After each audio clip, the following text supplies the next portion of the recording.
Tervetuloa Veijo-hankkeen päätösjuhlaan. Tervetuloa. Päivän ohjelmassa meillä on videotervehdyksiä Keijo-kokemusasiantuntijoilta ympäri Suomen sekä mielenkiintoisia puheenvuoroja Veijo-hankkeen toiminnasta. Ja minä olen Karita Kainulainen Reenval ja työskentelen tällä hetkellä NAL Rovaniemen alla Katu 2.0 hankkeessa. Keijo-kokemusasiantuntijaksi valmistuin vuonna 2024. Ja minä olen Mika Törrö Joensuusta. Toimin yrittäjänä ja teen kokemusasiantuntijaluentoja pääsääntöisesti yläkoululla. Ja kisailen vahva mies lajeissa, on voittanut Suomen vahvin titteli 5 kertaa. Mä oon valmistunut Keijoksi 23 Joensuusta. Päätösjuhlan teemana on tietenkin kokemusasiantuntijuus. Markku Rautiaisen palautetta lainateksemme. Kokemusasiantuntijatoiminta on 2000-luvulla kehittynyt toimintamuoto. Sen perusta on kansalais- ja järjestötoiminnassa. Kokemusasiantuntijatoiminta tuo tietoa sekä asiakkaiden että potilaiden kokemuksista, esimerkiksi osaksi vertaistukityötä, palveluiden kehittämistä ja asiakastyötä, esimerkiksi asiakaslähtöisyyden vahvistamiseksi ja palvelujen piiriin hakeutumisen helpottamiseksi.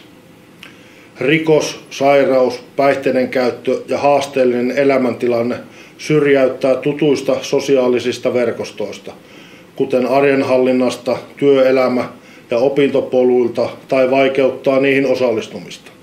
Kokemustoiminta eheyttää ja tukee hyvinvointia lisäämällä osallisuutta ja pystyvyyttä sekä tarjoaa mielekästä tekemistä ja sisältöä elämään. Keijo-kokemusasiantuntijakoulutus on suunnattu rikos- ja päihdetaustaisille, joiden oma toipuminen on edennyt ja joiden tavoitteena on suunnata kohti koulutusta ja avoimia työmarkkinoita. Keijo-kokemusasiantuntijuus edistämässä itsenäisyyttä ja osallisuutta on mielestäni selkeä osoitus toimivasta koulutusmallista. Näin. Sitten tässä meillä toimii chatti koko tämän ohjelman ajan, johon tulee sitten kirjautua, että sinne pystyy kirjautumaan ihan jollain nikillä, että rohkeasti sinne ja voi pistää kysymyksiä koko tämän setin aikana. Ja nyt sitten mennäänkin päätösjuhlan alkuun ja katsotaan videotervehdys Turusta. Morjesta! Ekaksi ihan alkuun kiitos Silta-valmennukselle ja Veijo-hankkeelle siitä, että mahdollistettiin Keijo-kokemusasiantuntijakoulutus tänne Turkuun. Ollaan täällä mä, Toomas ja... Mä olen Marko. Yes. Ja pienet terveiset Veijo-hankkeelle ja kiitokset. Mä oon valmistunut Keijosta vuonna 2023 ja työskennellyt siitä lähtien nyt kokemusasiantuntijana. Entä sä, Marko? Mä olen valmistunut tänä vuonna, että alkuvuonna 2025 mä tein näytön tuonne Rasekoon ja nyt mulla on tarkoitus lähteä lähihoitajaopiskeluun sen myötä, että pääsis jatkamaan tätä päihde- ja rikostaustaisuudesta niin auttamaan. Joo. No, Marko, minkä takia sä hait Keijoa? Mä hain ihan alkuja silloin vuonna 2022. Mä olin just päässyt pikkusen kiinni raittiuteen ja mä en saanut päihdehuollon sitä tukea, mitä mä olisin tarvinnut. Mä hain sen omaksi tukikeinoksi, jotta mä saisin jotain apua siihen mun päihteettömyyteen ja rikollisuudesta irtautumiseen. Et se oli mun alkuperäinen haku, mutta sitten mun tuli vielä yksi tuomio, mikä lykkäsi sen nyt tuohon 24 vuoden niin loppupuolelle, että mä sain aloitettua sen. Okei. Okay. Entä Tuomas, miksi sä hait Keijoon? Mä hain Keijoon ehkä ihan alun perin mä hain Keijoon siitä syystä, että mä halusin kans sitä tukea siihen oman sairaudeni hoitamiseen. Että alkuun mulla ei ollut minkäänlaista uskallusta tai semmoista niinku rohkeutta, että en mä uskon, että musta olisi kokemusasiantuntijaksi muita auttamaan. Mulla oli ajatus, että ehkä jos mä itteeni voin auttaa, niin se riittäisi. No, mitä Keijo on sulla sitten niinku antanut? No, se antoi tosi paljon sitä ymmärrystä niistä mun juurisyistä, mikä on ajanut musta sinne rikollisuuteen. Ja sitten mä sain vertaistukea sieltä tosi paljon toisilta samanlaisilta ihmisiltä, ketä on käynyt sitä. Ja sain mä tosi paljon työkaluja, miten mä pystyn auttamaan sillä omalla kokemuksellani toisia ihmisiä ja ehkä jopa, että heidän ei tarvitse lähteä sitä samaa polkua kävelemään kuin mä olen kävellyt. Sen ehkä pääsääntöisesti. Joo, ja jos valmiuden nyt puhuu tällaisille videoille ja esiintyy, että kyllä se on kaiken se antanut mulle. Kyllä. Tuohon mä pystyn siis samaistumaan todella hyvin, että ihan ekana se niin kuin ymmärrys ja ne erilaiset työkalut siihen niin kuin itsereflektointiin ja siihen, että miksi mä toimin sillä tavalla, miten mä toimin. Ja kans se, että kuinka tärkeät se kokemusasiantuntijuus oikeasti on. Että mitä kaikkea ja missä kaikkialla sitä pystytään hyödyntämään. Ja saanut ihan itse jopa niin kuin nähdä keikkojen kautta niin kuin asiakkaiden mielipiteitä ja kuulla niitä niin kuin palautteita, että miten se on oikeasti niin kuin auttanut. Ja Keijo kyllä antoi mulle tietyllä tavalla niin kuin ihan uuden suunnan niin kuin omaa elämääni, että jotenkin tuntuu siltä, että vähän niin kuin tietää, mitä tekee nykyään elämällään. Joo, ja itsellekin saantoi sen varmistuksen. Nyt mä tiedän, mitä mä oikeasti haluan. Että mä haluan sen auttaa sen, minkä mä pystyn, niin toisiin.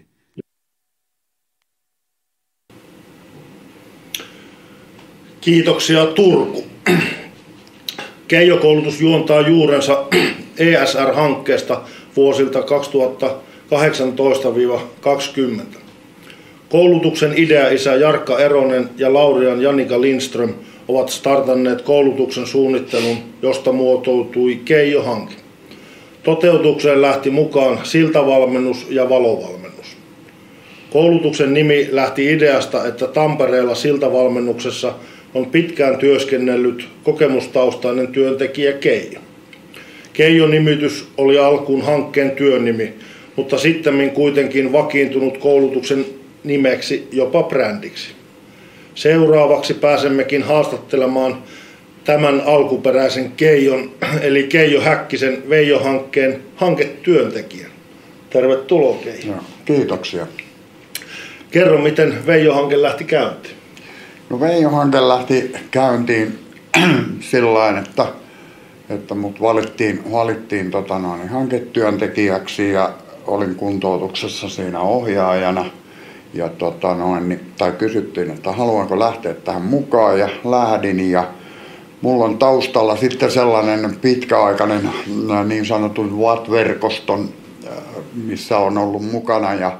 Ja tämä VAT-verkosto on vankilasta asunnottomana vapautuvien tukiverkosto, joka on sitten valtakunnallinen ja eri puolilla Suomea on toimijoita, jotka kuuluvat tähän, niin levitimme sen kautta tietoa, että aloitetaan tällainen koulutus ja koulutukset jakaantui sitten hankkeen niin kuin mukaan, että oli Länsi-Suomi, Etelä-Suomi ja sitten oli Itä-Pohjoinen. Ne oli ne vanhat rikosseuraamusalueet ja ensimmäisenä otettiin yhteyttä sitten Turkuun ja Poriin, jossa sitten aloitettiin haastattelut. Ja tehtiin silloisen projektipäällikön siinä Vätön kanssa tuolla Riihimäellä kokoontuvat verkosto, niin siellä käytiin esittelemässä tämä Veijo-hanke silloin keväällä ja siitä se sitten pikkuhiljaa lähti etenemään. No, miten valitsitte koulutuspaikkakunnat? No ne meni justiin tälleen että ne rikosseuraamusalueet, jotka silloin oli, niin ne oli siinä hankemääritelmässä ja sitten katsoimme ensin, että mitkä toimijat tai tällaiset olisi niin sanotusti siellä Länsi-Suomessa ja sieltä Turku ja Pori valikoitu ja sitten sieltä niin kuin heihin otettiin yhteyttä ja he sitten keräs niin kuin opiskelijaehdokkaat ja me käytiin haastattelemassa ja tehtiin sitten valinnat siellä ja yhteistyö on toiminut hienosti. Kyllä. Teillä oli siis myös hybridi sekä täysin etätoteutus koulutuksesta. Miten verkkovälitteiset koulutuspäivät onnistuivat?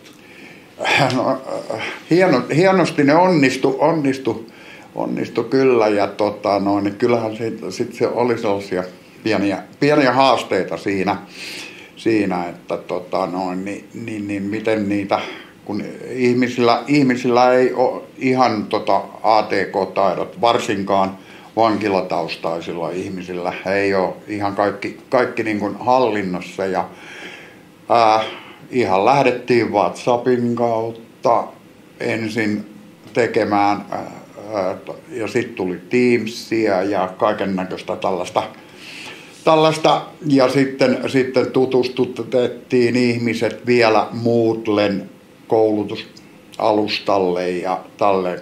Kaikki tapahtui etänä puhelimen välityksellä ja niin siitä niin kuin neuvottiin ihan kädestä pitäen. Mutta sitten oli myös sitten joitain ryhmiä, joissa oli sitten vähän niin kuin, jotka olivat jossain jo työkokeiluissa ja kaikissa muissa, joille oli tietokoneet tutumpia ja tekniikka tutumpaa, niin heidän kanssa sitten oli helpompaa. Mutta kyllä määrätty ryhmä ihmisiä edelleen on niin sanotusti hukassa ja jää sinne johonkin.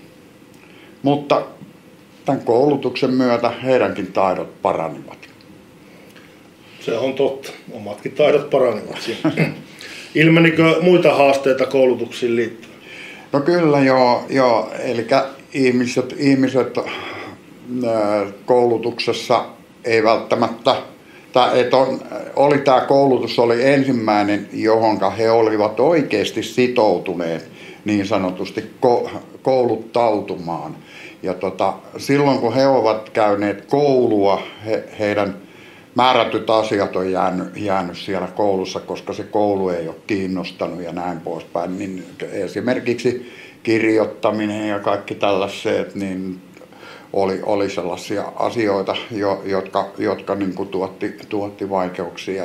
Ja eräskin kaveri kirjoitti pitkiä tekstejä ilman pilkkuja, välilyöntejä tai tällaisia. Sitten mulle sanoi, että tuolla pilkut ja pisteet on tuolla lopussa, että sä saat sitten itse laittaa niitä niihin väleihin, kun parhaaksi näet ja näin, että tällaisia.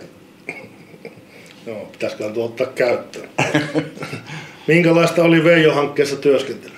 Veijo-hankkeessa työskentely, se oli mun mielestä sellaista hienoa.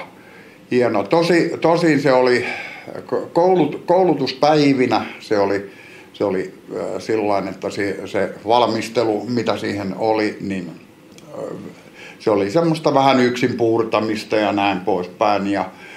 Mutta sitten ne koulutuspäivät, niin ne oli kun sai, varsinkin ne lähipäivät, kun tapasi ihmisiä ja sai vaihtaa niitä mielipiteitä ja kaikkia, kuulla ihmisten tarinoita ja nähdä, kuinka ihminen, se kehityskaari, mikä ihmisessä tapahtuu, niin kuin siitä sulkeutuneesta ihmisestä ja sitten koulutuksen lopussa, kuinka avoimia ihmiset on ja sillain, että ja varsinkin sitten oli semmoinen ryhmäytyminen, kun oli nämä lähipäivät, niin näki kuinka ihmiset sitten ryhmäytyy ja rupeaa työskentelemään niin kuin puhalletaan samaa hiileen ja on samanlaiset niin kuin tarkoitusperät, että valmistutaan kokemusasiantuntijoiksi. Niin kyllä se oli todella hienoa aikaa. Mikä oli isoin onnistuminen hankkeessa? Kun ei ole yksittäistä isoa onnistumista, Mä niin kuin näen niin kuin ne ihmiset, jotka siellä oli niin ne kaikki oli onnistujia. Niin kuin, mutta mä niin kuin näen, kyllä mä näen niin kuin tavallaan sen, että kuinka me saatiin ihmiset tekemään asioita yhdessä. Kun miettii sitä, että minkälaisista oloista ihmiset on tullut ja näin poispäin, ja kun he kokevat ehkä, että naapurikin on vihollinen ja näin poispäin, mutta sitten ne pystyvät tekemään ryhmässä työtä, vaihtamaan mielipiteitä ja sitten se halu siihen, että kuinka he haluavat elämältään jotain. Että se syttyminen siellä niin kuin sen ihmisen sisällä, että voi olla muutakin kuin rikollinen, päihteellinen maailma. Niin kyllä mä niin kuin näen sen niin kuin sellaisena isona onnistumisena ja näin, että se vei niin kuin näitä ihmisiä eteenpäin. Kiitos haastattelusta, Keijo. Kiitoksia. Lähdetään katsomaan videoterveiset Porista.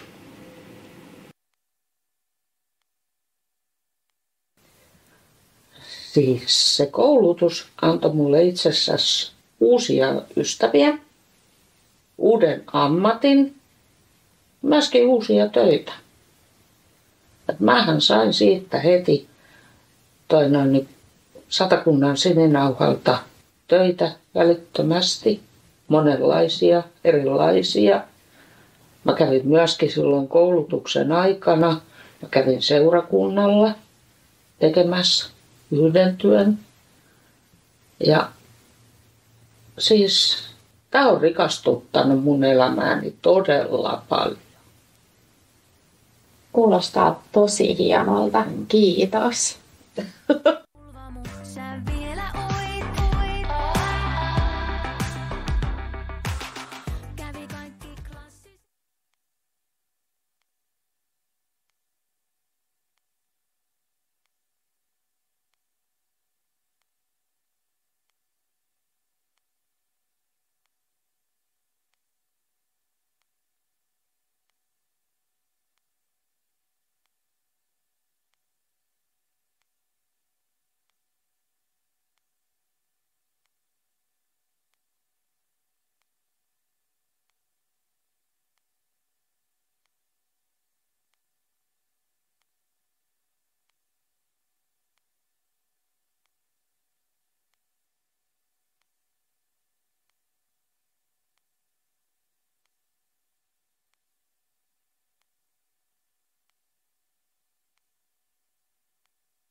Mun nimi on Jani Hakonen. Toipumispolkuni on rakentunut hyvin pitkälle myös sen varaan, että olen itse aktiivisesti osallistunut muun muassa työvoimatoimiston tarjoamiin palveluihin. Itse asiassa näiden palvelujen kautta minulle järjestettiin mahdollisuus osallistua Porin Sininauhojen keijokoulutukseen. Tämä on avannut uusia ovia ja antanut minulle enemmän vastuuta, vaikka toteutankin tätä nöyrästi kuntouttavan työtoiminnan kautta. Olen saanut perustaa pienelle paikkakunnalle ensimmäisen matalan kynnyksen päihde- ja vertaistukiryhmän, ja lisäksi esiintymisiä tulee kouluihin ja kaikkea vastaavaa. On myös paljon isoja suunnitelmia, joita en tässä hetkellä uskalla lähteä paljastamaan, mutta sen haluan vielä lisätä tähän loppuun, että koulutus on ollut myös omalle toipumiselleni silmiä avaava kokemus, ja koulutuksen kautta myös ymmärrän ottaa enemmän vastuuta myös omasta toipumisestani, sillä koulutuksen kautta olen saanut oppia myös sen, että en tällä hetkellä pelkästään edusta itseäni, vaan olen myös edustamassa Keijo-kokemusasiantuntijakoulutusta. Kiitos. Taisumus ja tuli tuhat tulva, mut sä vielä oit. Kävi kaikki klassiset. Keijo-koulutus on antanut mulle työpaikan, työkaverit, parhaimmat työkaverit. Mä oon tutustunut erittäin hyviin ihmisiin, plus mä oon saanut paljon kokemuksia sekä tää on tukenut mun toipumisen tietä huomattavasti ja tästä on vaan suunta ylöspäin.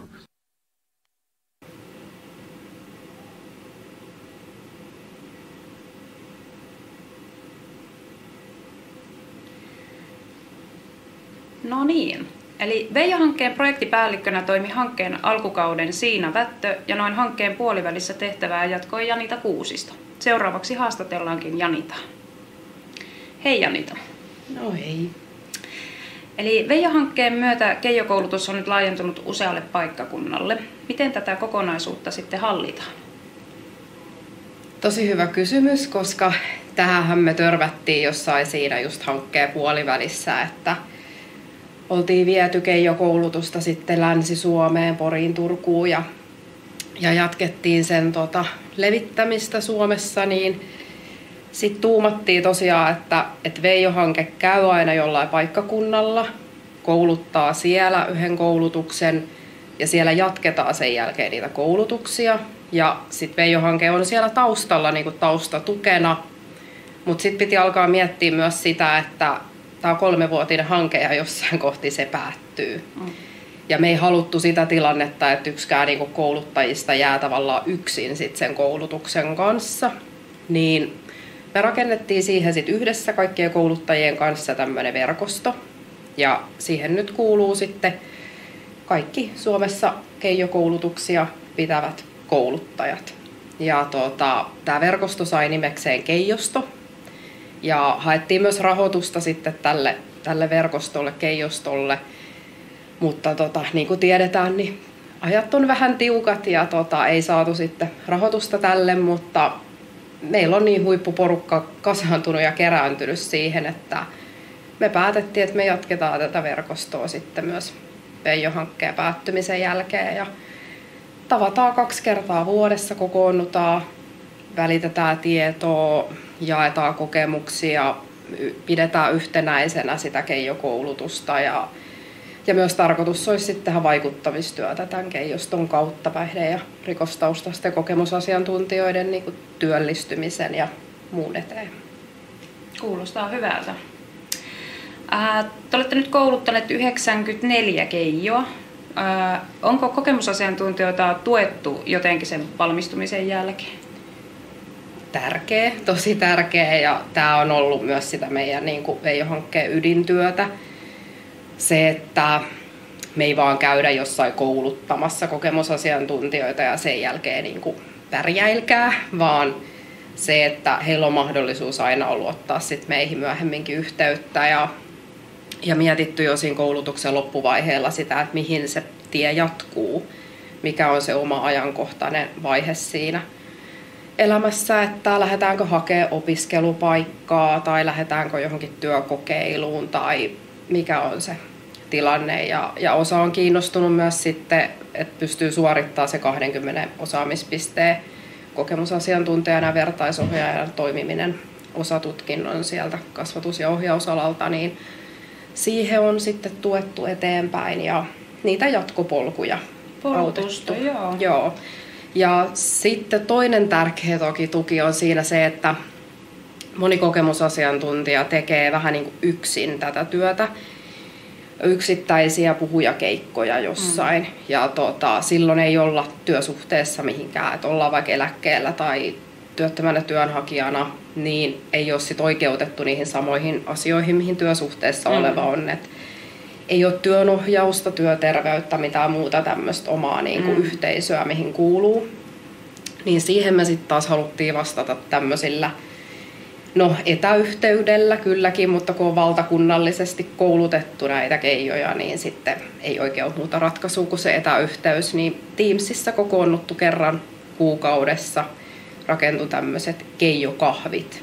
Ja sinne sitten oman tilanteen mukaan on valmistuneet, osallistunut. Ja siitä on tullut tosi kiva semmoinen niin kuin vertaistuellinen kokemusasiantuntijoiden keijojen kokoontuminen. He on voinut jakaa siellä luottamuksella sitten näitä omia kokemuksia työelämästä ja opinnoista ja muusta semmoisesta ajankohtaisesta. Ja myös nämä keijokahvit jää sitten hankkeen jälkeen vielä elämään. Et meillä on siellä muutama innokas vapaaehtoinen, kenelle tämä on ollut tosi tärkeä kokoontuminen, niin he jatkaa sitten sitä työtä. Aivan, tosi hyvä. Mitäs muuta on sitten kehitetty hankkeen aikana? Keijokahvit, keijosto. No, me lähdettiin myös sit kehittää ihan siis koulutuksen sisältöjä. Eli siellä meillä oli niinku valmis pohja kuitenkin sieltä ESR-hankkeen ajalta, mutta sinne ehkä piti vähän lisätä semmosia, mitkä on nyt niinku ajankohtaisia asioita, että sinne on tehty materiaalia muun muassa nuorisorikollisuudesta, desistanssista, nais- ja mieserityisyydestä, stressistä, tunnetaidoista, jaksamisesta, traumatietoisuudesta ja kaikki kuumat perunat. Joo, ja sitten tietysti nyt vähän näitä työpolkuja erilaisia, että nykyään kevyt yrittäjyys on niin kuin aika sillai pinnalla, niin tämmöisiä vaihtoehtoja myös tuotu sinne ja niitä sisältöjä. Ja myös harjoiteltu kehittämistä. Ja sinne meillä oli ensin sillai kokeiluna muutama tämmöinen kehittämistyöpaja, mistä sitten valmistui Ylenmaan ammattikorkeakoulu opinnäytetyö näiden työpajojen tuotoksista, tämmöinen Keijojen unelmien kuntoutuspolku Keijojen kehittämänä. Ja siinä sai myös samalla vähän sitä vaikuttamistyötä, että Keijojen ääntä kuuluviin ja se oli hyvä. Ja sitten se kehittämistyöpaja niin kuin jäi myös osaksi koulutusta, että siinä on hyvä harjoitella myös sitä, mitä se voi olla se kokemusasiantuntijan työ siltä saralta. Aivan. Joo, ehkä sitten vielä tuosta kehittämisestä, kun me lisättiin niitä materiaaleja, mutta sitten me myös huomattiin sitä, että ne ei ole kaikki kauhean selkeitä tai yhteneväisiä, niin sitten tehtiin myös se työ, että niistä tehtiin vähän saavutettavampia ja ne materiaalit on selkeämpiä ja myös sitten tämä Moodlen alusta olisi helpompi käyttää ja siellä olisi selkeämmin ne tehtävät ja muu, että mitä palautetta kerättiin tässä hankkeen aikana, niin pyrittiin vastaamaan sitten myös siihen. Aivan. No entäs sitten, mikä sun mielestä oli isoin onnistuminen tässä hankkeessa?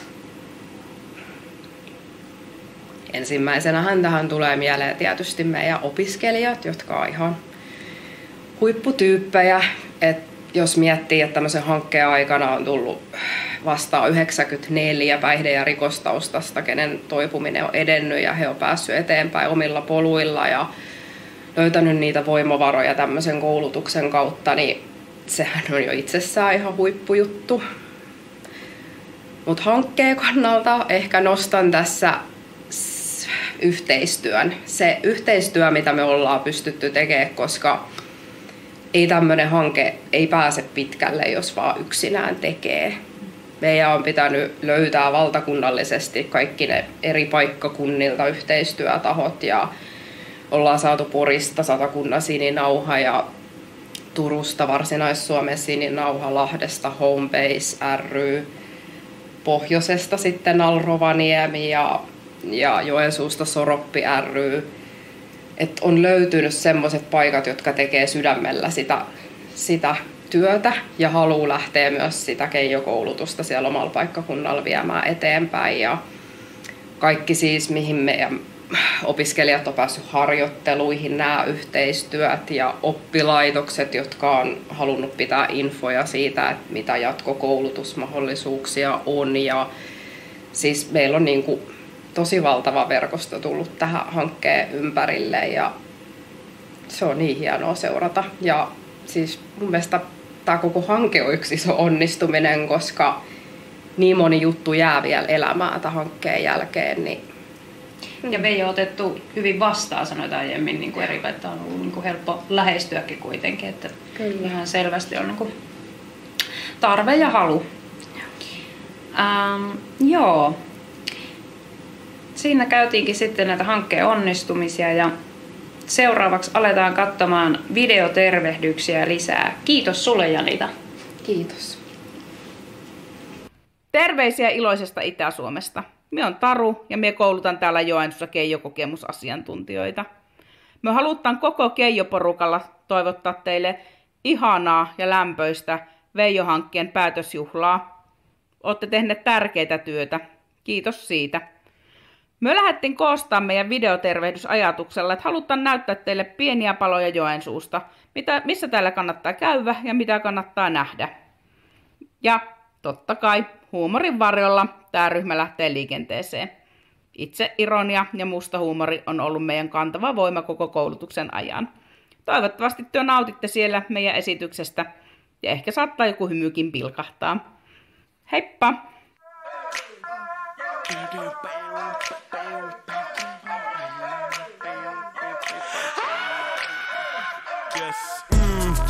Tervetuloa huudelle. Sano hei patsa duunelle. Kaikki täällä puolituttu nimi. Ei kuka oleta smiidi niinku. Tervetuloa huudelle. Tossa puut mä en kuuntele. Olla vähän liian likasii. Päässä on vikasii. Opetellu elää, mulla on lähiöoireet. Vituttaa ku unoin se kätille ohjeet. Kun joku avaa denssin, niin mun nenä seuraa peräs. Pummis siitä yhden, niin mun kolmas silmä heräs. Niinku passavil yks veli. Viikko rotilla ja huules on nyttenkin. En halusikin muuttaa stadia. Täällä sentäs puget on hiljaa. Roadmanin jotsani tuuttaa napiin. Täällä dänkin sijasta viljaa. Niinku kävis stadis moka japia ja eka kalja örki oli silleen, et kaveri hei. Hetken sitä sälis sitten kelasi, et meneks mulla paremmin. No siis, ei, no. Kellä täällä on kivaa. Ota seuraava VR-himaa. Niinku, tervetuloa huudelle. Sano hei patsa duunelle. Kaikki täällä puolituttu nimi. Ei kuka oleta smiidi. Niinku, tervetuloa huudelle. Kiitoksia Joensuu. Nyt meillä on täällä vieraana Tuija Porttiteatterista. Mikä on Porttiteatteri? Joo, terve. No, Porttiteatteri on lyhyesti sanottuna tällainen vankilasta vapautuvien ja jo vapautuneiden rikostaustaisten ja ammattitaiteilijoiden yhteisöteatteri, joka toimii tuolla Helsingissä. Me tehdään tällaisia dokumentaarisia esityksiä, joissa on ihmisten kokemustaustaa ja esitetään niitä yhteistyössä helsinkiläisten teattereiden kautta tai kanssa. Ja meidän yhteisössä on siis, me puolivuosittain rekrytään noista avolaitoksista vapautuvia vankeja. Ne on siinä työpajoissa mukana ja sitten lähtee pikkuhiljaa siviiliin, saa tulla meidän toimintaan ja sitten on sen vapautumisvaiheen meidän kanssa siinä semmoisessa aika intensiivisessä prosessissa, joka päätyy sitten yleensä aina siihen esitykseen. Ja meillä on siellä aina kerrallaan noin 15-20 tyyppiä. Ja nämä kestää tosiaan puoli vuotta nämä jutut. Ja mähän olen siis itse teatteriopettaja, joten mä olen tässä prosessissa aina sen ihmisen kanssa sieltä vankilan ruokalasta niin sinne teatterin lavalle messissä. Ja tässä lisäksi on siis meillä myös sosiaalialan asiantuntija, eli sosiaaliohjaaja, joka yhtä lailla altistaa itsensä ja tekee meidän kanssa niitä harjoitteita. Ja muita taiteilijapedagogeja sitten on vertaisohjaajia kanssa mukana. No, mistä on lähtenyt ajatus teatteritoiminnan ja vankilasta vapautuvien yhdistämisestä? No tämä siis lähti silloin, meidän toiminta täyttää 10 vuotta tänä vuonna. Tämä lähti silloin alun perin sellaisesta, mä olin töissä Kansallisteatterissa, missä tehtiin tällaista isompaa dokumenttiprojektia ja tutkittiin sitä, että miltä se vapautuminen vankilasta tuntuu ja me jalkauduttiin eri vankiloihin. Mä olin Kylmäkosken vankilassa puoli vuotta ja sitten näihin päivätoimintakeskuksiin ja tehtiin loppujen lopuksi sellainen dokumentaarinen esitys kuin Vapauden kauhu. Ja mä olin siinä silloin myös mukana ja tajusin sitten, kun Kansallisteatteri lähti siitä pois, että mikä tavallaan potentiaali ja voima niin kuin monella tasolla tässä hommassa on. Ihmisten, niin kuin tavallaan, ihmisten, joilla on muutosmotivaatio kohdallaan, se jonkunlainen niin kuin ilmaisuvimma on mieletön. Ja kuinka paljon niin kuin teatterivälineillä voi oikeasti opettaa meille, saati kuinka paljon niin kuin se voi lisätä tämmöisen suuren yleisön tavallaan tietoisuutta ja empatiaa ja ymmärrystä niin kuin ihmisistä ja heidän potentiaalista, joka on niin kuin tavallaan vähän mennyt jossain kohtaa elämää ehkä hukkaa. Niin sitten mä päätin, että mä alan tästä tehdään nyt niin kuin isompi asia ja sain siihen sitten hyvin ihmisiä mukaan. Hyvä. Onko Porttiteatterissa työsuhteessa kokemustaustaista henkilöä? No joo, se on tavallaan ihan perustavanlaatuista, koska nämä niin kuin kaikki perustuu siihen, että siinä käsitellään sitä kokemusta ja ihmisten elämää, ja nämä meidän dokumentaariset esitykset käsittelee ihmisten kokemusmaailmaa. Meillä on vuosittain aina 1-3 kokemusasiantuntijaa työsuhteessa. Ja sitten he kulkee niin kuin noissa kaikissa seminaareissa ja tapahtumissa, saattaa niitä omia monologiesityksiä siellä esittää tai jotain biisejä, jotka tavallaan monesti avaa hienosti niitä seminaarien niin kuin aiheita, koska se tulee ensin niin kuin tavallaan taiteen muodossa se asia. Sitten he on niin kuin mukana siinä, kun ihmiset tulee sieltä vankilasta, jotka haluaa jotain tilalle, sen päihde- ja rikollismaailman tilalle, niin he toimii ikään kuin siltana, kuljettaa heitä sinne jonkun matkaa siinä, että he pääsevät siihen prosessin kiinni. Tai tavallaan kulkee sen koko matkan tavallaan siinä vähän niin kuin veljellisesti. Ja koska meillä on paljon tietysti myös tätä reflektiota siinä, niin kuin, että me tehdään toiminnallisia harjoitteita, mutta me paljon puretaan sitä, niin he on myös niin kuin tässä sellaisia hyviä korvia ja osaa niin kuin palauttaa sen, koska he ovat itse tavallaan irtautuneet siitä toisesta kulttuurista. Kyllä. Mitä yhteistyötä olette Veijo-hankkeen kanssa tehneet? No, mehän ollaan kierretty Veijo-hankkeessa, onko meillä ollut 5 tämmöistä työpajaa. Me ollaan niin kuin tavallaan tehty sellaisia päiviä, joissa vahvistetaan sitä ilmaisua siellä, koska se voi olla vähän karua lähteä niin kuin omana ittenä sen oman tarinan kanssa sitten tuonne työelämään ja muihin paikkoihin. Niin me ollaan tavallaan käyty sitä läpi ja tehty erilaisia teatteriharjoitteita ja naurettu, että ei sitä itseensä tarvitse niin vakavasti ottaa ja tutkittu sitä vuorovaikutusta, että minkälaista sosiaalista statusta ottaa ja pidetty oikein ihania, mahtavia päiviä Veijojen kanssa. Mikä merkitys luovilla menetelmillä on kokemusasiantuntijakoulutuksessa? No joo, ehkä mä tuossa vähän niin kuin avasinkin sitä, että kun menee tavallaan sen oman kokemuksensa kanssa ja on kaikenlaista taustaa ja ei ole välttämättä pitkiä aikoja vielä ollut selvinpäin ja näin, niin sitten se tavallaan se, että miten saa niitä keinoja olla sen katseen alaisena silloin, kun pitää olla toisen katseen alaisena. Niin se on minusta nyt äärimmäisen tärkeä ja vahvistava. Kyllä. Minkälainen kokemus oli järjestää työpajoja Keijoille? No se oli kyllä hirveän ihana kokemus ja kiitollinen kokemus, koska kun tulee näihin Keijo-työpajoihin, näissä on vahva ryhmäytyminen jo takana, mikä tarkoittaa sitä, että kun päivä alkaa, niin ihmiset on jo vähän niin kuin semmoisessa orientaatiossa, että nyt kannustetaan kaveria. Että se onnistuu tämän päivän aikana. Tiedän, että kun sanotaan sana teatteri ja tiedetään, että se on koko päivä, niin se on ihan hirveän paineista se alku aina siinä. Kyllä. Mikä on ollut mieleenpainuvin hetki Keijo-työpajoissa? No kyllä se varmaan liittyy just tuohon, että kun tulee vetään sitä työpajaa ja näkee, että kuinka paljon kavereita saattaa jännittää ja kun se on niin kuin hirveätä. Ja sitten kun tehdään pikkuhiljaa jotain ja sitten onkin huomannut tekevänsä toista ja mennyt ja yhtäkkiä niin kuin lukee jotain omaa runoa tai on tekemässä ja nauraa. Niin kuin, ja sitten se niin kuin valtava avautuminen siinä yhden päivän aikana ja siinä lopussa, niin se on ihan mielettömän kiitollista ja hienoa. Kyllä, varmasti. Milloin teillä on seuraava esitys Porttiteatterissa ja missä tämä olisi mahdollista niin nähdä? No, meillä on siis seuraava esitys, meillä on ensi illassa lokakuun 7. päivä. Se on tämmöinen, niin kun tosiaan tämä täyttää 10 vuotta, niin se on siellä Kansallisteatterissa Helsingissä, tämmöinen yhteistuotanto.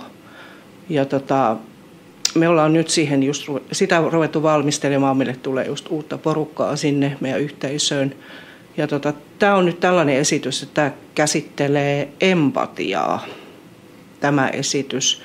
Ja tämä pikkasen laajenee sillä tavalla, että meille tulee myös joidenkin ihmisten omaisia tähän esitykseen, että se näkökulma laajenee pikkasen tässä. Sinne vaan sitten. Sinne vaan. Joo. Kiitoksia Tuija. Joo, kiitos. Kurkataan seuraavaksi video Lahdesta. Hei, olen Esa, 60-vuotias. Olen vuodesta 1977 ollut päihdeongelmallinen. Jos hyvin käy, minulla tulee 17.5.2025 3 vuotta täyteen raittiina puhdas. Toivottavasti päivä kerran. Valmistuin Keijo-koulutukseen keväällä 2024. Kävin irti rikollisesta elämäntavasta muutosohjelman 2023. Olin mukana perustamassa itsehoitoryhmän Nokialle 2023. Samana vuonna tuli myös uskoa. Ensimmäisen kerran, kun menin katkon kautta kuntoutukseen 2010 vuonna. Sen jälkeen olen käynyt 9 kertaa kuntoutuksessa hakemassa apua päihdeongelmaani. Miksi lähdin Keijo-koulutukseen? Kun ensimmäisen kerran kuuntelin kokemusasiantuntijaa kuntoutuksessa, olin lentää perselleni. Kun Makke, joka oli kokemuksen asiantuntija, kertoi oman tarinansa. Lamppu syttyi. Kun joku kertoo omin sanoin omasta päihdeongelmastaan ja käytöstä, mä niin samaistun hänen tarinansa. Ajattelin, että vau, tämä voisi olla mun juttu. Minäkin voisin auttaa oman kokemukseni kautta muita päihdeongelmallisia. Hain Keijo-koulutuksen keväällä 2024, mutta kurssi oli täynnä. Ohjaajani avustuksella kuitenkin avautui paikka. Olin todellakin täpinöissä, kunnes todellisuus aukeni minulle. Ahdisti ja olin peloissaan. Kaikki uusi on toipuvalle addiktille haastavaa. Ei mitään, kipua kohti ja koulutus alkoi. Mielestäni meillä oli hyvä porukka ja vielä paremmat ohjaajat. Koulutus oli mielestäni haastavaa. Syy, pitkä päihdehistoria ja ruotsin kieli oli mun äidinkieleni. Kun sitten päästiin alkuun, alkoi sujumaan. Tehtävien tekeminen oli antoisaa, mutta Moodlen käyttö oli erittäin hankalaa. Johtuen tietotekniikan taidon puutteesta, nykyään käyn mielelläni kertomassa nuorille tai päihdeongelmallisille päihteiden haitoista ja vaaroista oman kokemukseni pohjalta. Kiitos.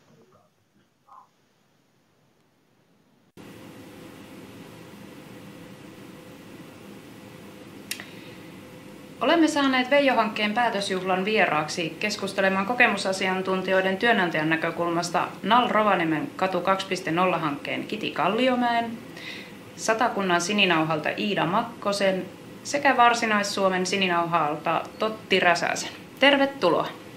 Kiitos. No niin, eli aloitellaanpas. Missä työnkuvissa teillä on kokemustaustainen töissä? Iida, ole hyvä, jos aloitat. Joo, kiitoksia. Tosiaan Makkosen Iida on Satakunnan sininauhasta ja työskentelee siellä kehittämispäällikkönä. Ja tässä just junamatkalla Porista tulin tänne Tampereelle ja laskeskelin, että miten monta kokemusasiantuntijataustaista henkilöä meillä on kuin kuukausipalkkalaisia tällä hetkellä.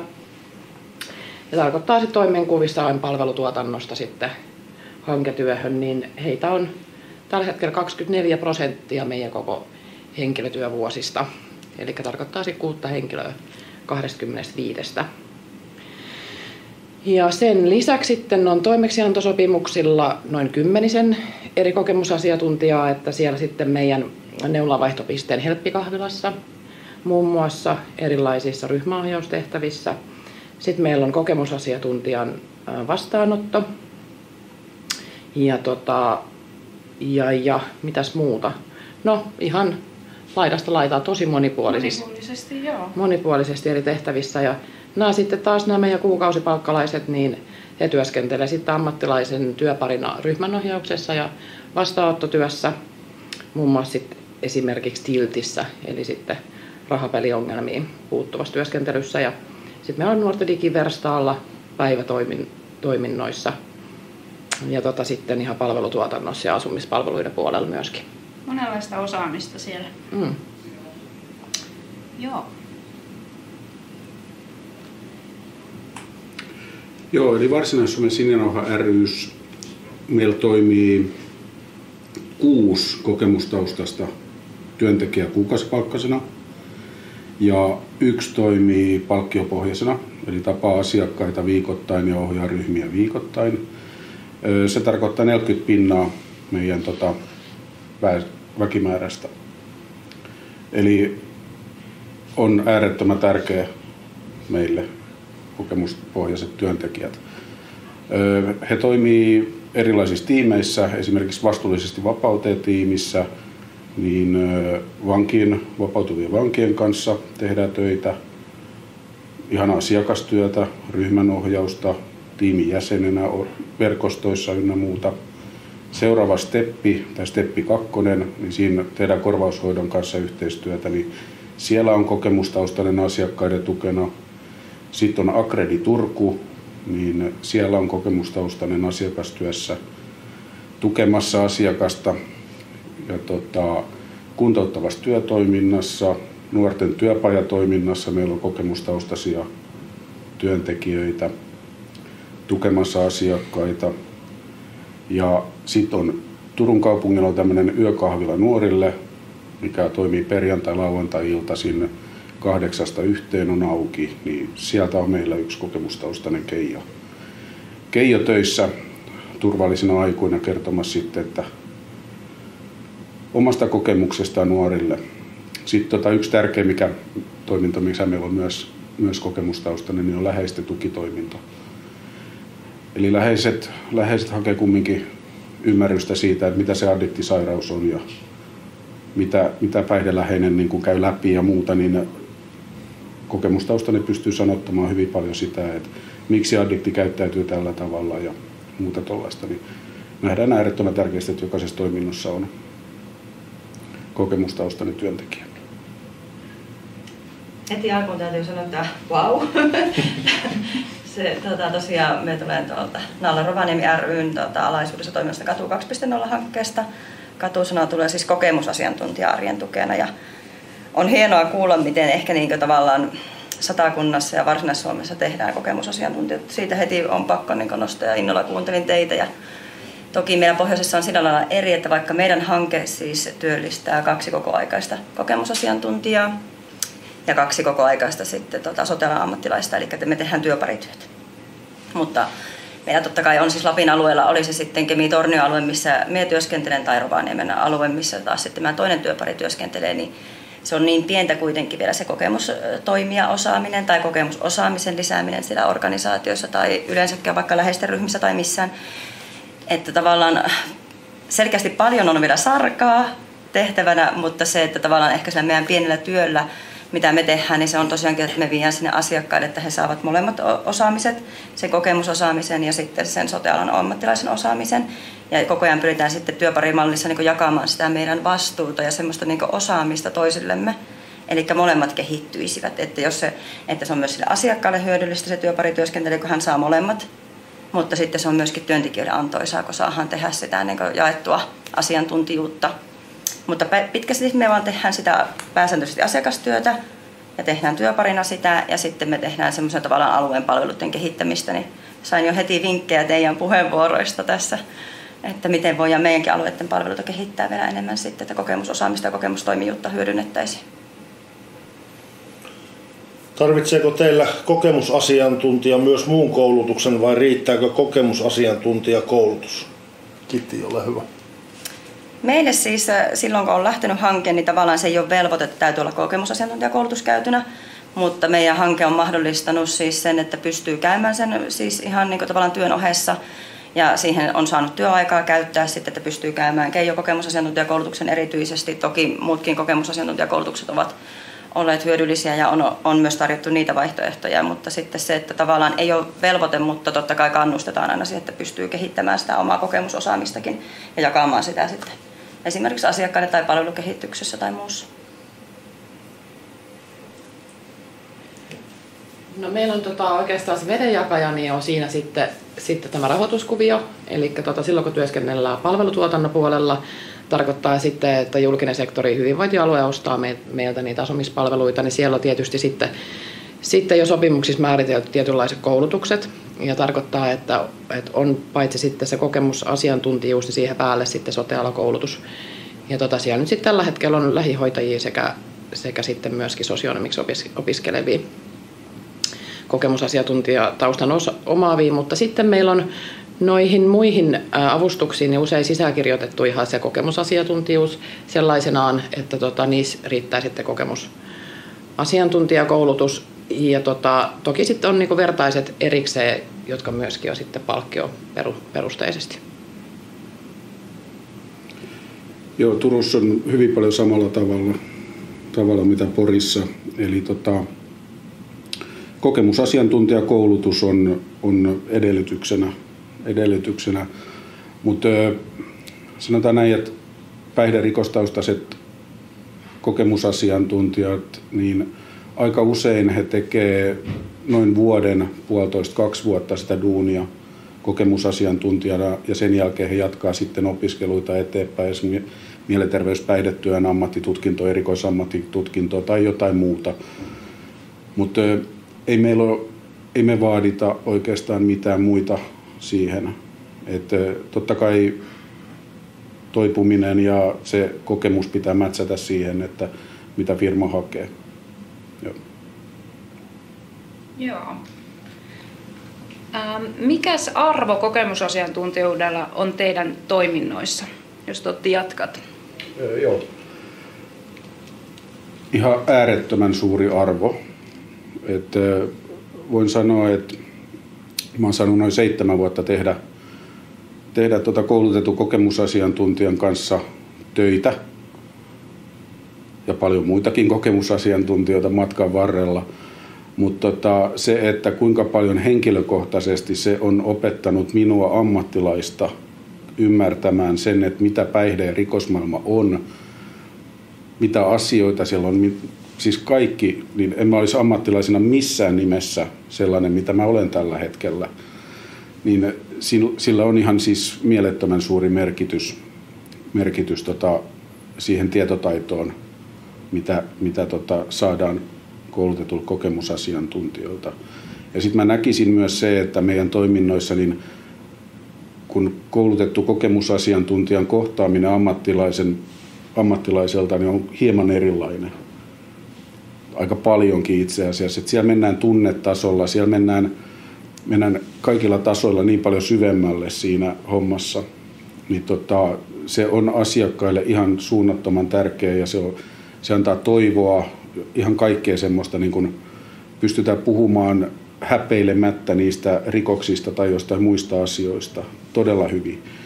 Ja ammattilainen ei välttämättä pääse niin syvälle siinä keskustelussa. Voi päästä, mutta se kestää aikaa paljon enemmän. Että ne asiakas ja koulutettu kokemusasiantuntija, he bondaa todella hyvin aika nopeasti siinä hommassa.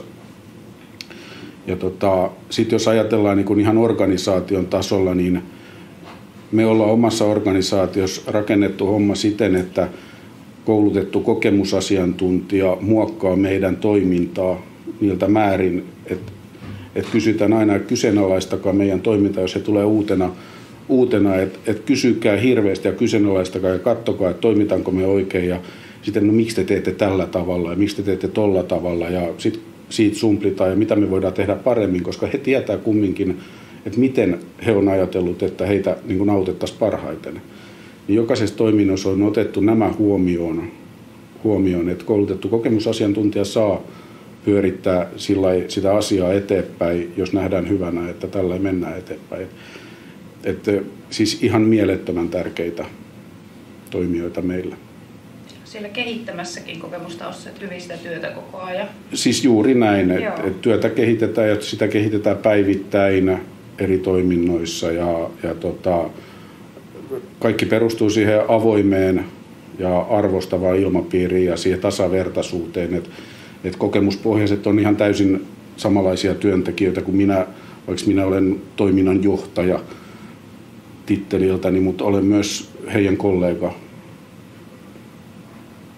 Joo, Pakkanen Totti veti kyllä ihan sanat suusta, mitä se on tavallaan henkkohtaisesti ehkä itselle antanut.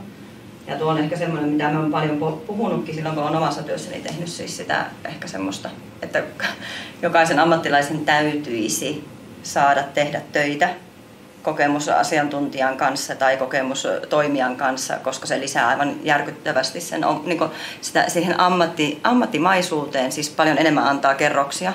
Ja meikäläinen jo siinä Katu ykköshankkeessa, saatiin sitten tässä kakkosessa, oppinut huomattavasti enemmän kuin ikinä ennen aikaisemmissa työurissani ja työtehtävissäni versus nyt sitten, että mitä kaikkia siis päihde- ja rikosmaailma piettää sisällään. Ja ehkä myöskin tämä, että tavallaan se on aivan erilaista työskennellä sillä tavalla, että sulla on työparina on se kokemusasiantuntija, koska se pääset asiakastyössäkin huomattavan nopeasti siis oikeasti sinne luottamustasolle ja avoimuustasolle ja sille, että oikeasti ei tarvitse ottaa niitä höpötyksiäkään vastaan ehkä itsekään, mihin on aikaisemmassa työurilla tottunut, että aina tulee kuitenkin ne meriselitykset ensin, ennen kuin päässään mihinkään luottamuksen. Ja sitten tuo organisaation näkökulmasta, niin se, että tavallaan on mahtavaa kuulla, että tavallaan käytetään, tai ei käytetä, mutta tavallaan hyödynnetään kuitenkin sitä palveluiden kehittämisen näkökulmasta. Ja toki se, että kun me ollaan hankkeessa, niin mehän pyritään niin kehittämään meidän toimintaa, mutta myös sitä, että meidän ympäristö, tavallaan meidän yhteistyötahojenkin niiden ja organisaatioiden toimintaa sillä tavalla, että se olisi jotenkin tavallaan asiakkaat ehkä enemmän huomioivia ja sitä, että se kokemusosaaminen lisääntyisi sitten esimerkiksi vaikka meidän sosiaalihuollon palveluihin, jotta meidän asiakkaat voi saada siellä sitten myöskin sitä jaettua asiantuntijuutta, mutta myös ehkä kohtaamiseen liittyviä toimintoja. Mutta joo, kiitoksia. Ihana, kun voi jakaa kuitenkin samojakin kokemuksia siitä. Kyllä. Miten Iida teillä? Arvo, kokemusasiantuntijoiden arvo? Joo, no se näyttäytyy oikeastaan kyllä siis siinä työn niin kuin kaikilla tasoilla. Et jos mä ajattelen niin kuin siellä niin kuin ihmisiä, joita me kohdataan siinä arjessamme, niin siinä työn kentässä niin se on sellaista sillarakentamista. Että usein kuitenkin siellä on niin kuin lähtökohtaisesti aikamoisiakin ennakkoluuloja eritoten just rikos- ja päihdetaustaisilla kohdistuvia ammattilaisia, koska se suhde ammattilaisia on sisältänyt niin paljon heihin kohdistuvaa kontrollia ja valtaa. Niin tätä ennakkoluuloa rikkoo sitten kokemusasiantuntija, joka toimii siinä puskurivyöhykkeellä ja tavallaan se käsi on niin kuin molemmissa käsissä. Ja sama pätee tietenkin toisinpäin, että jos on niin valitettava tilanne, että ammattilaisella on ennakkoluuloja kohdistuen siihen kohdattavaan henkilöön, niin tässä asiassa myöskin. No sitten, jos ajatellaan sitten siinä tiimissä työskentelyä, niin kokemusasiantuntija haastaa niitä muita tiimin jäseniä niin myöskin tuomaan sitä omaa kokemustaan siihen pöytään, joko sitten sellaisen niin kuin sisäisen keskustelun kautta tai sitten rohkeasti ihan avoimesti kertomaan ja asettumaan myöskin niin kuin siihen vertaiseen rooliin siinä suhteessa.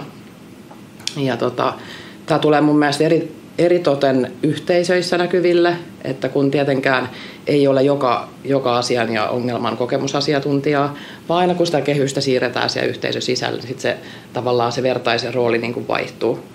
Että mä ajattelen, että vaikka naiseudesta, niin ei miespuolisella kokemusasiantuntijalla ole välttämättä kokemusta ja niin poispäin. Niin sitten niin kuin rohkeasti voidaan olla vertaisia keskenämme myöskin tämän sillanrakennustyön seurauksena. Ja no sitten jos mennään ihan tähän meidän niin kuin yhdistystasolle ja pohditaan niitä meidän arvoja, niin toki sieltä sitten, mitä tulee vaikka yhdenvertaisuuteen, osallisuuteen, niin nämä edellä mainitut seikat niin on siis sitä ihan niin kuin ydintä. Ja sitten taas siellä rakenteissa niin nimenomaan jälleen tullaan tähän sillan rakentamiseen. Eli kokemusasiantuntija pystyy palauttamaan niiden meidän ihmisten luottamusta instituutioihin, joka tietenkin on sitten siinä osallisuudessa myöskin niin se merkittävä palikka. Mitä haasteita voi liittyä kokemusasiantuntijan rooliin työyhteisöissä? Iida, jatka. Joo, kiitos. No ehkä just mä ajattelen, että sitten palataan tähän yhdenvertaisuuteen, että kun meilläkin on niin kuin erilaisissa rooleissa kokemusasiantuntijoita, niin se, että onko esimerkiksi pääsyä asiakastietojärjestelmiin ja niin edelleen, tämmöiset tietosuojaan liittyvät kysymykset, että jos siinä on jotain niin kuin poikkeavuutta toimenkuvien välillä, niin se täytyy tosi avoimesti ja tarkkaan käydä läpi. Koska sitten moni ottaa työelämässä ensiaskelia ja on lähtökohtaisesti ulkopuolisuuden kokemusta, että ei ainakaan lähdetä niin kuin sitten omalla toiminnalla vahvistamaan sitä. No sitten tietenkin niin kuin pohtii myöskin sitä, että on hyvin henkilökohtaista, miten paljon siitä omasta elämästään tuottaa siihen tiimiin ja työhön. Niin sitten se saattaa tuottaa myöskin semmoista erivertaisuutta, että me tiedetään sen yhden henkilön elämästä tosi paljon.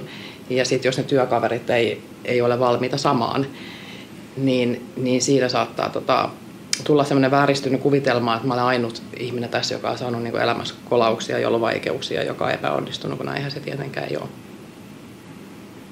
Tässä nyt nämä päällimmäiset. Joo, Idalta on hyviä nostoja tuohon. Mutta mä sanoisin sillä lailla, että kun koulutettu kokemusasiantuntija tulee tiimiin, niin tiimin täytyy kuulla se kokemusasiantuntijan tarina, jotta he ymmärtää, mistä on kyse. Jotta he pystyy käyttämään myös koulutettua kokemusasiantuntijaa työkaluna siinä asiakastyössä.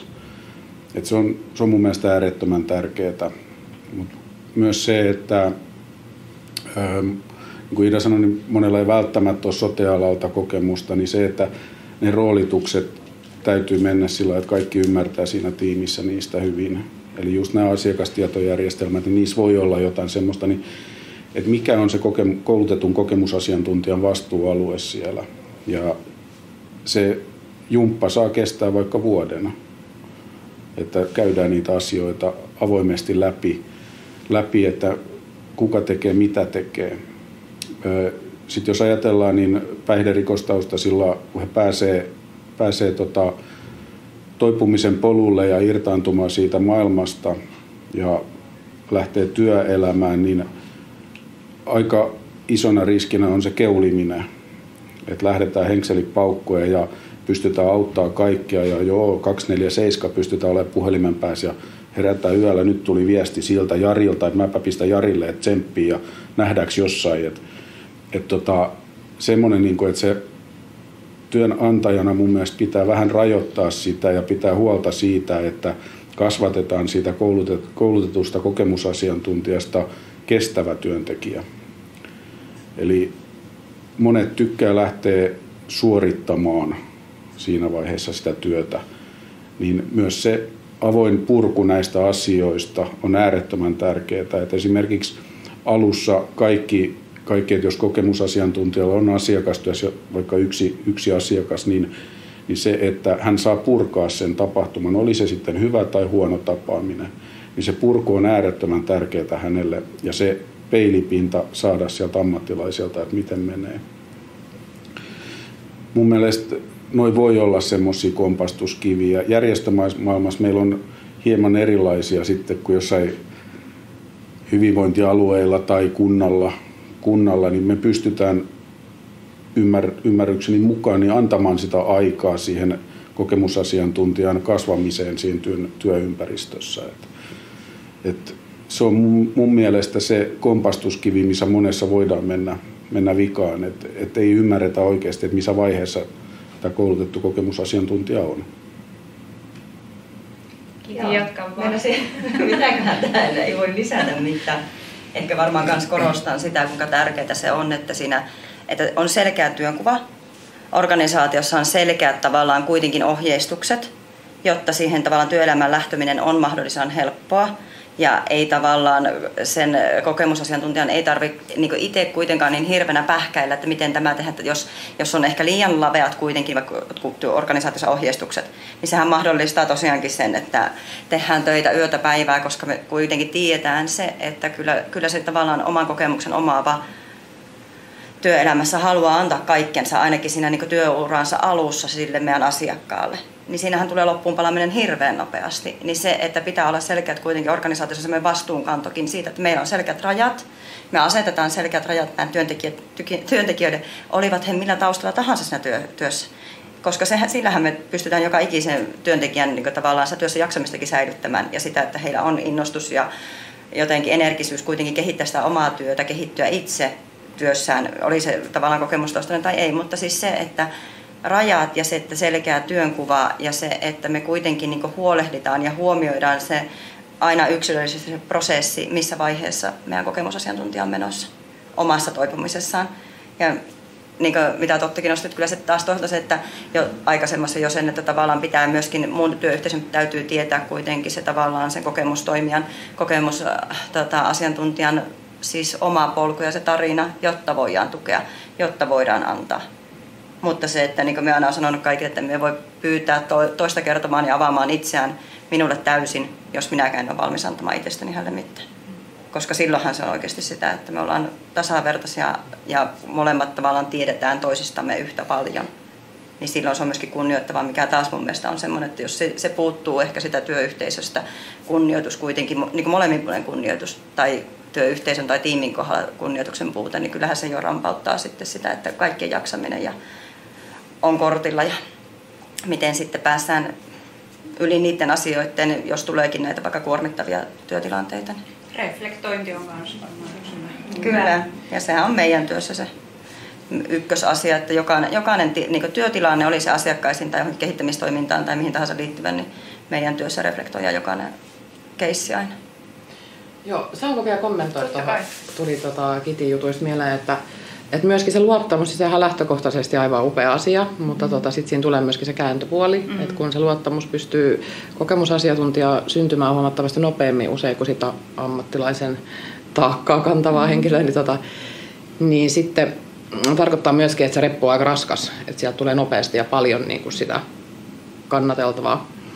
Niin siinä mielessä mä ajattelen, että just tuo työparitoiminta niin on kyllä erinomaista, että se osittain ainakin niin sitten tekee siitä jaettavaa. Me ollaan pitkässä harkassa. Tätä olen sanonut työparimallissa. No Kiti, mikä on mieleenpainuvin keijo-hetki näin niin kuin työnantajan näkökulmasta? No tietenkin tällä kun meidän työyhteisössä on 2 keijoa, niin ehkä semmoinen, ja sitten kun ehkä saanut itse nähdä sen niin läheltä, kun toinen oma työpari opiskelee, tai niin ihana puhua, kun oma työpari istuu siinä, niin se ehkä semmoinen siis kasvu ja kehitys, että näin suoraan sanotaan, että tiesin, että Karita on loistava kokemusasiantuntija, mutta keijokoulutuksen jälkeen niin se siis tavallaan minkälaisen järisyttävän vaikutuksen teki minuun, kun se siis oma työpari käy läpi niin isoja asioita ja on valmis jakamaan sitä omaa polkuansa minun kanssa koko ajan siinä, niin kun tehdään sitä työtä ja mitä hän oppii itsestään, niin semmoinen, että vau, Herra Jumala, siis oikeasti tuo tyyppihän menee tähtiin, kun se vaan siis on uskaltanut mennä sinne niihin sisimpiin ja uskaltaa sen jakaa siis, että on niin turvallinen työyhteisö, että uskallat jakaa sen kaiken, mihin mennään. Niin se on ollut kyllä itselle siis nähdä vaan, että kun oma työpari lähtee loistamaan ja kehittyy siis niin ihan tajuttoman paljon, mikä oli itseltä olisi jäänyt kokonaan kokematta ja en myös semmoista edes tiennyt, että semmoinen mahdollista. Voi kiitos. No miten teillä keijokokemukset? Tai mieleenpainuvin keijohetki? Niin... Sanotaan silloin just, että tuohon äskeiseen puheenvuoroon se, että se etuoikeutettu olo, että saat olla mukana koulutuksessa, saat kuulla niitä tarinoita, saat kuulla niitä elämän kipukohtia ja olla sit mukana siinä toipumismatkalla, niin se on kyllä niin kun, se on siis pysähdyttävää.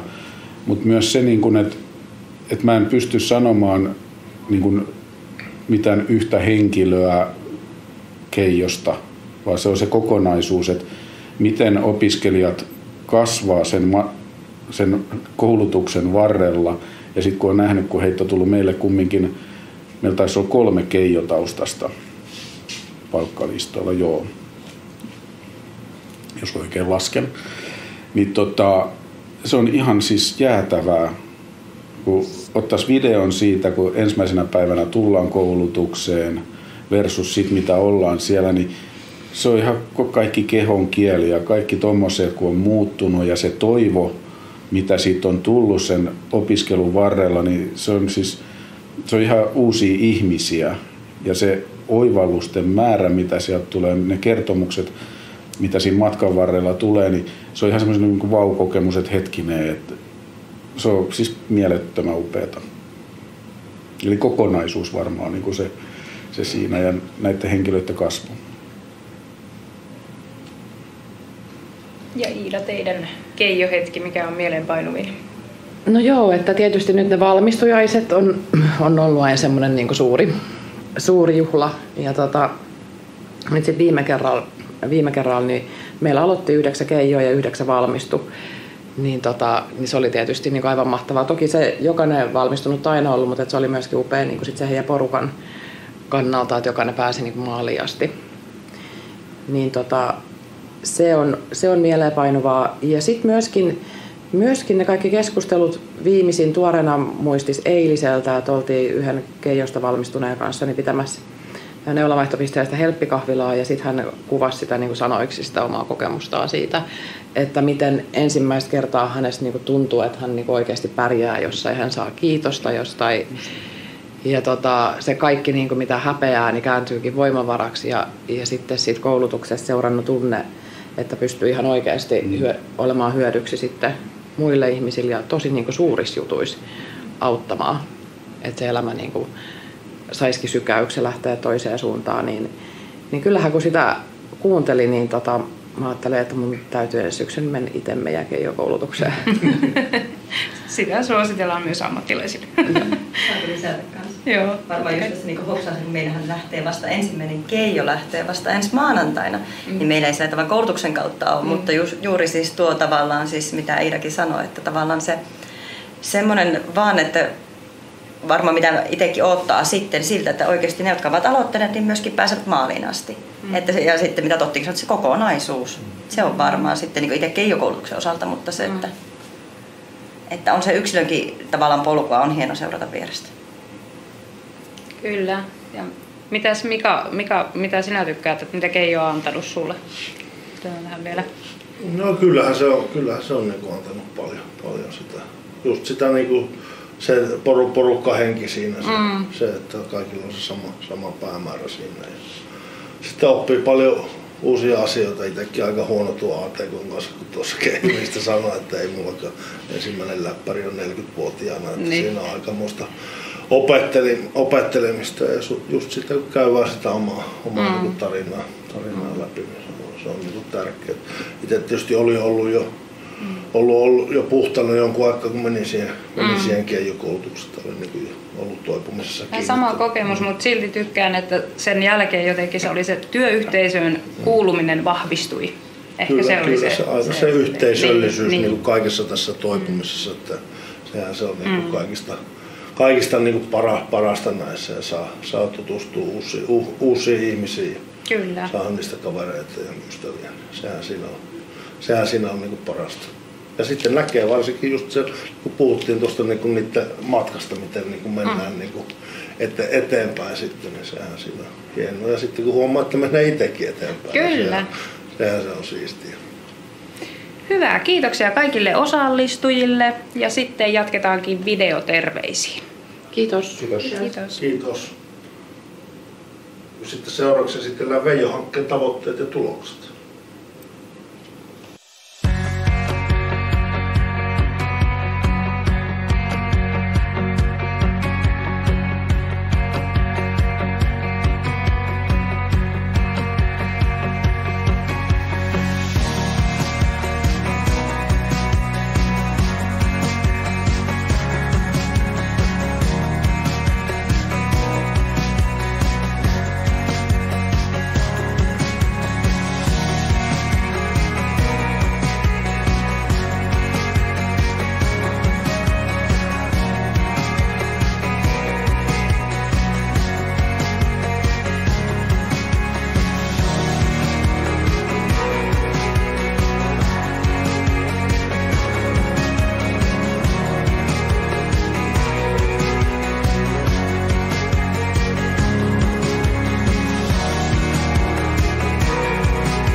Joo, okei. Nyt on sitten päätöspuheiden aika ja kiittää ihmisiä, jotka on ollut mukana koulutuksissa, paikkakuntia, jotka ovat ottaneet Keijo-koulutuksia niin kuin tästä sitten kouluttaakseen tulevia keijoja, koska kokemusasiantuntijathan etenevät poluillaan ja aina tarvitaan uusia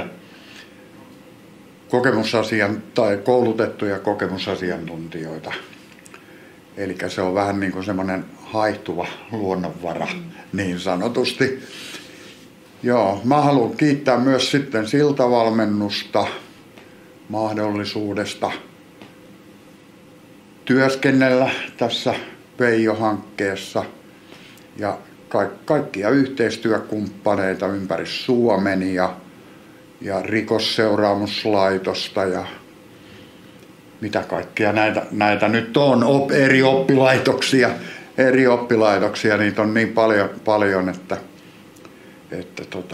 tulee, ei kaikkia muista, mutta ihan pääsääntöisesti kiitos kaikille, jotka ovat mahdollistaneet tämän koulutuksen ympäri Suomea ja nimenomaan niitä paikkakuntia, joille olemme saaneet jalkauttaa kokemusasiantuntijakoulutukset. Että kyllä vähän menee sillain sanattomaksi tässä vaiheessa. Ja ennen kaikkea haluan kiittää Mikaa ja Karitaa hienoista juonnoista ja nimenomaan sitten myös paneelissa olijoita että kyllä tämä on ollut mahtava päivä meillekin. Ja haluan kiittää Janitaa hyvästä yhteistyöstä, kuinka saumattomasti se on käynyt. Haikein mielin. Kiitos. Samaa mietin, että kyllä isot kiitokset meidän panelisteille. Tuossa oli kyllä tosi hyviä puheenvuoroja ja sitten meidän juontajille Karitalle ja Mikalle ja kaikille meidän opiskelijoille tässä 3 vuoden varrella osallistumisesta ja siitä, miten avoimin mieli on lähdetty mukaan ja otettu se mahdollisuus ja käytetty se niin kuin ihan täysillä. Kaikkia yhteistyökumppaneita, just oppilaitokset ja organisaatiot, yhdistykset, hyvinvointialueet ja siltavalmennusta, hankkeen kirjoittajaa ja meidän taustajoukkoja Kirsiä ja Maarittia ja koko meidän työtiimiä, mistä on saatu tuki tähän ja tosiaan sinua myös, Keijo. Työparityö on ollut kiva tässä meidän hankkeen aikana, että on kyllä ollut tosi sujuvaa ohjausryhmälle siitä tuesta, mitä hanke on saanut tämän 3 vuoden aikana myöskin. Tähän loppuun mä haluaisin lukea palautteen, mikä me ollaan saatu meidän yhteistyökumppanilta Markku Rautiaiselta Rikosseuraamuslaitokselta. Arvioin, että kokemusasiantuntijuus on varmasti tulevaisuudessa yksi tärkeimmistä toimintamalleista, kun tavoitellaan rikollisesta elämäntavasta irrottautumista ja päihdekierteen katkaisemista. Lisäksi uskon, että moniammatillisella yhteistyöllä ja koulutettujen kokemusasiantuntijoiden myötä nuo tavoitteet ovat saavutettavissa. Työparityöskentely on kiinnostava tapa tuoda kokemustaan ammatilliseen yhteyteen eri toimijoiden kanssa. Keijo-koulutus on tärkeää toimintaa yhteiskuntaan kiinnittymisen kannalta. Koulutuksen keskeisenä ajatuksena on tarjota mielekäs väylä työelämään kiinnittymiseksi ja samalla vahvistaa myönteistä yhteiskuntaan kuulumisen ja osallisuuden kokemusta tuloksellisen osallisuuden ja toimijuuden kautta. Työskentelyllä tuotetaan parhaimmillaan myös rikosseuraamusalalle uusia käytänteitä yhdessä kokemusasiantuntijoiden ja ammattilaisten kanssa. Toiveeni on, että myös sote-toimijat, oppilaitokset ja rikosseuraamuslaitos haluaisivat hyödyntää keijojen osaamista ja että he saisivat myös heille kuuluvan korvauksen tekemästään työstä. Olen henkilökohtaisesti kiitollinen siitä, että olen saanut olla mukana näkemässä ja kokemassa Keijo-toiminnan ja koulutuksen eri vaiheita. Joensuun seudulla olen ollut mukana koulutuksen suunnittelussa ja toteutuksessa. Olen saanut tutustua koulutukseen osallistujiin ja nähdä heidän kehityksensä. Itse olen saanut ammatillisuuttani kehittäviä kokemuksia. Mieleeni on jäänyt erään Joensuussa Keijo-koulutukseen osallistuneen kommentti koulutuksen päätöstilaisuudessa. Osallistuminen koulutukseen on parasta, mitä minulle on rikoksettomana ja raittiina aikana tapahtunut. Minun kohdallani tavoitteet täyttyivät. Tutustuin itseeni aimoharppauksen ja toipumiseni on edistynyt. Se ei ole ollut missään nimessä helppo matka. Jatkosuunnitelma ammatillisen opiskelun osalta on edennyt. Tästä on hyvä jatkaa. Veijo-hankkeen tavoitteena on ollut rikos- ja päihdetaustaisten kokemusasiantuntijoiden määrän lisääminen valtakunnallisesti, jotta heidän kokemustietoaan saadaan laajemmin rikos- ja päihdekierteestä toipuvien tueksi sekä parantaa rikos- ja päihdetaustaisten kokemusasiantuntijoiden työ- ja koulutusmahdollisuuksia. Tässä työssä eri paikkakunnilla on onnistuttu. Nyt kuuluu kysymys siitä, miten jatkuvuus taataan sekä uusina koulutuksina, että miten koulutettujen tuki työssä taataan tulevaisuudessa. Toivon jatkoa koulutuksille eri puolella Suomea ja menestystä sekä keijoille että kouluttajatahoille. Tämä kokemustyö on yhteiskunnallisesti merkittävää työtä. Terveisin Joensuusta, Markku. Kiitos Markku tästä palautteesta. Tähän voi hyvillä mielin kyllä lopetella tämän meidän Veijo-hankkeen päätösjuhlan. Ja tähän loppuun mennään vielä katsomaan muutama videotervehdys ja näin. Kiitos. Kiitos kaikille. Moikka moi, Peter täällä terve. Mä olin viime vuonna 2024 Etäkeijussa ja meillä oli aivan mahtava, loistava ryhmä siihen ja suositella kaikille, kuka kiinnostunut tämmöisiä kokemusasiantuntijakoulutus, että kannattaa käydä Keijo-koulutus, koska se oli aivan mahtava. Janita ja Keijo oli kaksi loistava opettajat ja niiden tehtävä, mitä ne on antanut meille, pistimme miettimään ihan kunnolla ja meidän ryhmä oli paljon nauroja ja muutama itkuja ja tunnelma oli koko ajan niin kuin ihan loistava ja aina odotettiin, että maanantai ja tiistaina alkaa se viikko, että meillä oli se Keijo-koulutus, eli se oli aivan loistava. Ja nyt kun mä oon tehnyt se koulutus, nyt mä oon päässyt itse tekemään kokemusasiantuntijakeikkoja täällä Oulussa Pohterin kanssa. Mulla on kerran kuussa aina välillä 2 käyntiä asiakkaiden kanssa, 1 one-to-one, eli minä ja asiakas ja pääsin jutella. Ja kaikki lähti sitä Keijo-koulutuksista, eli kiitos oikein paljon ja jos kiinnostaa, kannattaa osallistua. Alright, ei muuta kuin moro. Kiitos.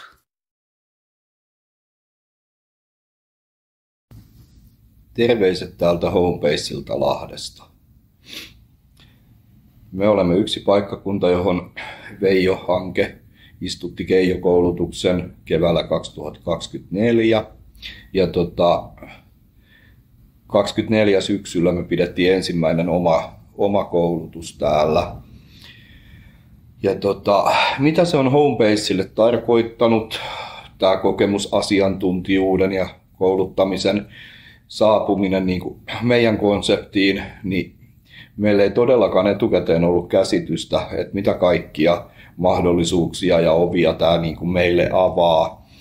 Että on ollut valtavan paljon enemmän kuin se itse kokemusasiantuntijoiden koulutus.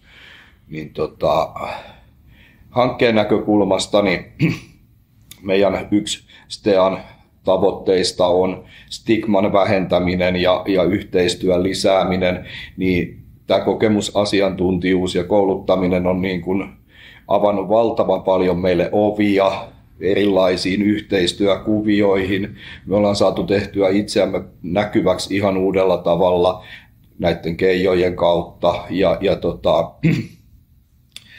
ollaan pystytty tekemään sitä työtä stigman vähentämiseksi huomattavan paljon paremmin ja enemmän, että oppilaitosyhteistyöt ovat lisääntyneet hirveän paljon ja se on ollut meille semmoinen etuoikeus päästä vaikuttamaan tuleviin ammattilaisiin ja heidän ajatusmaailmaansa.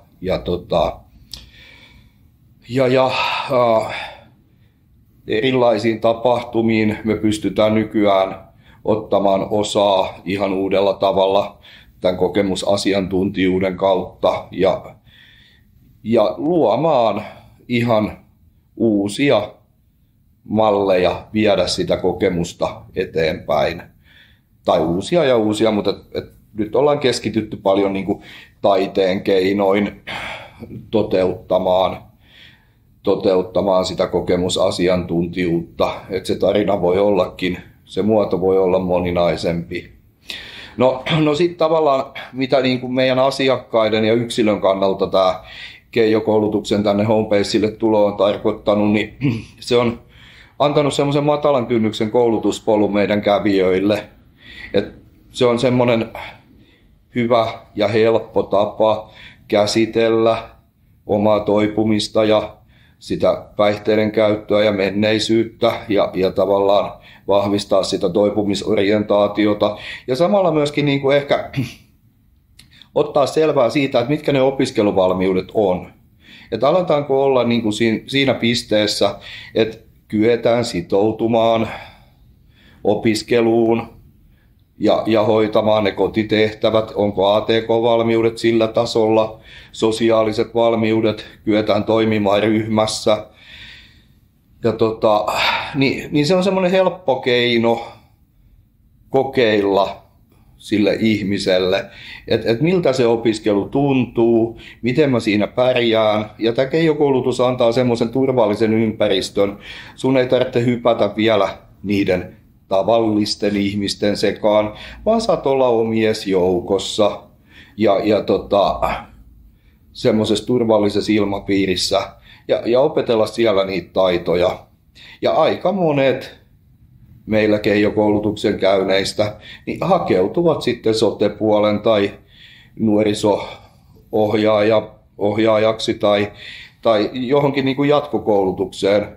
Et se toimii vähän semmoisena ponnahduslautana. Tulee sitä itseluottamusta ja huomaa, että kyllähän mä kykenen ja pystyn ja nautin siitä opiskelusta. Niin se on avannut semmoisen hyvän askelman siihen polulle, tavallaan sinne yhteiskuntaan kiinnittymiseen. Ja sitten kyllä meidän niin kuin nämä keijot, niin on nämä ihan kiitettävästi täällä työllistyneetkin.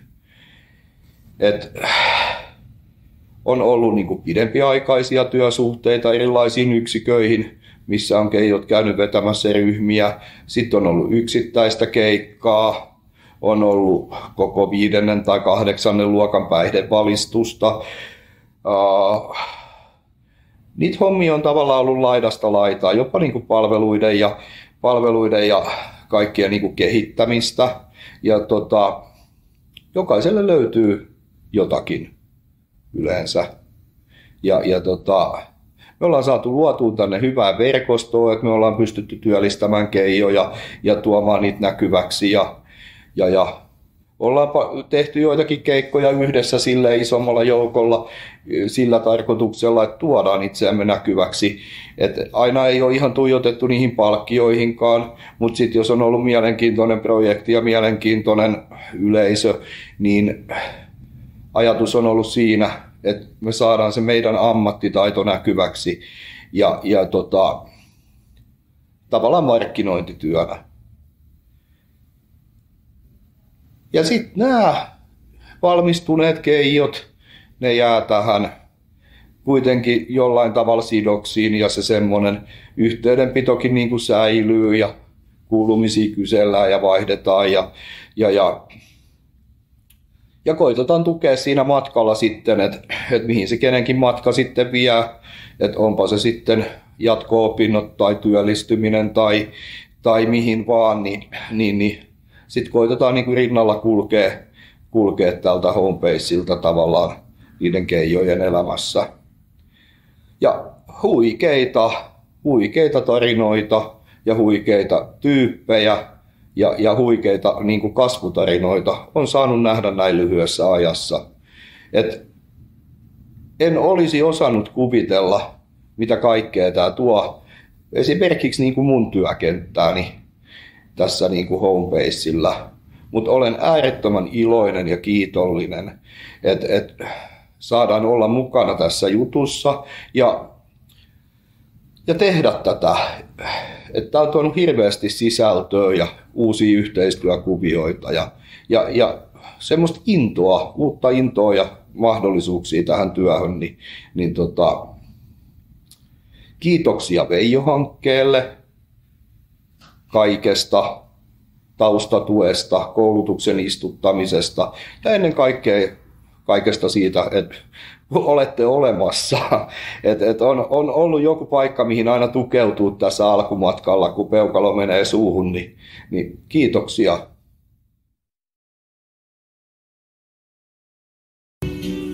Jäu. Tervetuloa tänne. Vuosia kituneena lapsuuden kodissa, henkisesti rikkipainajaiset on tossia. Ehkä en ollut mun perheelle sopiva, ei ne tee muuta kuin muistuttaa mokista.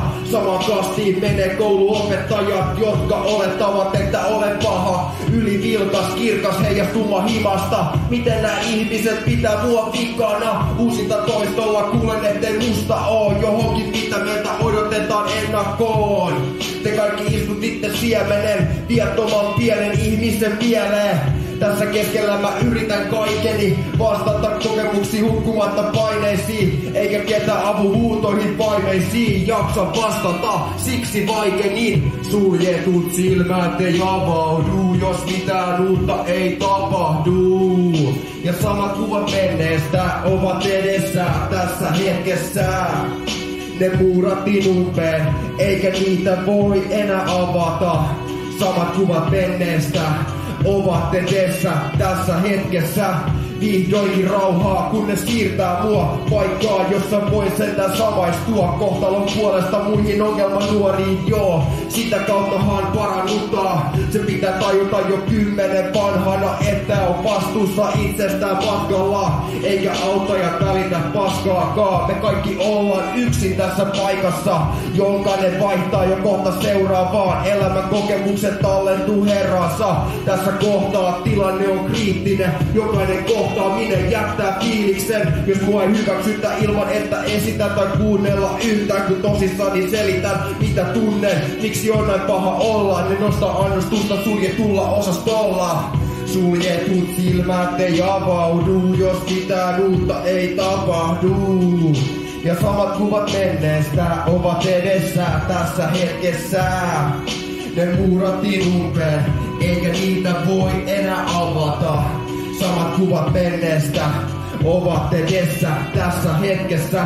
Hyväksytään fakta, että leimat on raskaat niin monta vuotta. Kaikki sama paskaa, näin perso kasvaa ulos persoonastaan. Vieressä todisteet reitistä helpommasta. En oo kertomassa faktaa enää kellekään. On epäterve, en jaksa pelleillä. Tää on mun maailma, vaikka se on ruma. Lääkitysten avulla kaavani kangistuvat. Ajatus siitä, etten koskaan pääse kokemaan sama mitä muut. Mua hakataan kun sokeetaan pari vuotta vielä sitten kaikki aukeaa, kun pääsen täältä.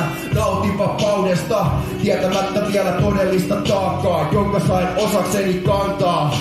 Elmo edelleenkin vähän syvissään, ei maksa mitään kun mä omiani hyvitän.